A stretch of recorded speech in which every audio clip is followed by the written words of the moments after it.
For those of you arguing about herbs, listen to this. And God told man to eat all the herbs of the field.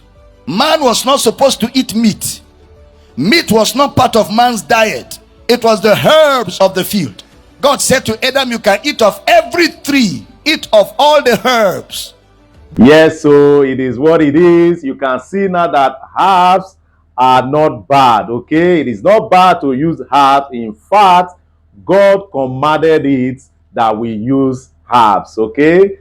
And you know, the most funny thing is that those people condemning herbs, they eat vegetable. Don't you know that vegetable too is herbs? No problem, let's leave that for another day, okay?